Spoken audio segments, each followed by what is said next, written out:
Allah itu ketika mentakdirkan sesuatu, ketika menetapkan sesuatu kepada siapapun, itu Allah tidak akan menanggungkan beban di luar batas kemampuan manusia. Allah nggak akan kasih kamu beban di luar batas kemampuanmu. Allah itu bahkan ngasih sakit nih misalnya gitu ya, hanya yang sebatas mampu ditanggung sama orang. Sakit sih memang, tapi itu batasan sakitnya itu kamu bisa tanggung gitu ya. Kamu bisa tanggung. Jadi kalau misalnya kamu lagi sakit, kemudian sakit banget gitu, kamu sebut aja Allah, Allah, Allah sambil kamu bilang ke diri sendiri, sakit memang, tapi kamu tahu Allah nggak akan menanggungkan sesuatu di luar batas kemampuan kita. Artinya kita sanggup sebenarnya untuk menanggungnya, gitu ya. Nah, kalau kemudian Allah tahu kamu nggak bisa nanggung, itu Allah akan kasih pingsan, teman-teman. Makanya orang kalau tabrakan tuh jeder, itu ya, orang pingsan. Kenapa? Karena badan nggak akan kuat terhadap sakitnya. Allah kasih hilang kesadaran gitu. Jadi Allah tuh memang nggak akan pernah ngasih sesuatu di luar batas kemampuan kamu, kemampuan badan kamu, kemampuan fisik kamu. Nah, yang kamu anggap bahwa saya nyerah, saya udah nggak sanggup lagi menanggung ini gitu, itu bukan pada batas kemampuan badan kamu atau kemampuan diri kamu, akan tetapi itu adalah pemikiran kamu, itu adalah ilusi, adalah halusinasi, adalah delusi yang disampaikan oleh pikiran kamu ke dalam diri kamu gitu. Sebenarnya nggak ada. Kamu pasti mampu menanggungnya. Kamu pasti kuat menanggungnya. Allah tuh maha tahu, teman-teman. Kalau misalnya nggak kuat, kamu akan dibikin pingsan sama Allah.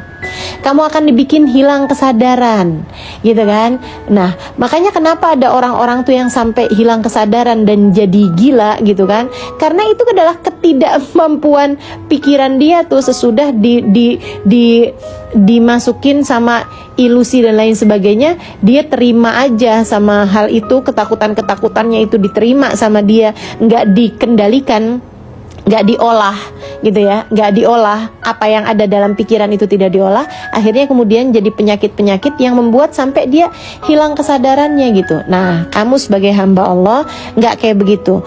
Kamu harus tahu bahwa yang pertama, semua takdir baik buruk semuanya datang dari Allah Subhanahu wa taala.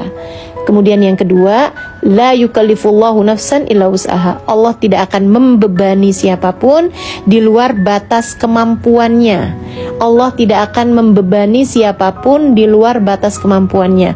Allah tidak akan membebani diriku di luar batas kemampuanku. Allah tidak akan membebani dirimu di luar batas kemampuanmu.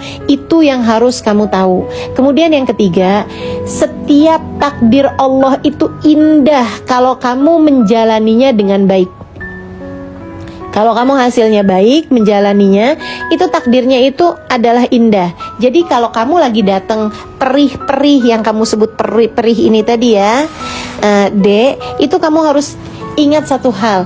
Ini keperihan kamu ini, itu semacam kamu lagi sekolah, terus kamu lagi dikasih soal-soal ujian, gitu.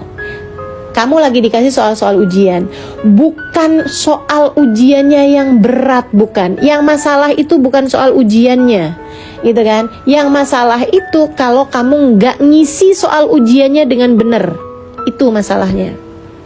Jadi perih yang datang dalam kehidupanmu itu adalah soal-soal ujian yang Allah Subhanahu wa taala bagikan di meja kelasmu itu, di meja sekolahmu itu gitu.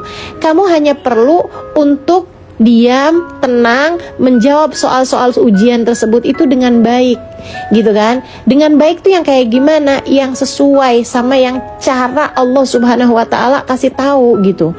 Kalau kamu lagi dalam keadaan kesulitan ekonomi, gitu kan ya, maka soal ujian yang harus, maka jawaban ujiannya itu adalah dengan kamu bekerja dengan cara yang halal, dengan kamu berdoa juga, atau kalau perlu kamu juga sesekali, memang kalau dalam keadaan-keadaan yang sulit gitu kan, kamu datang ke tempat saudara kamu kasih tahu keadaannya seperti ini, kamu cerita kepada orang lain, mungkin ada yang bisa memberikan solusi begitu kan.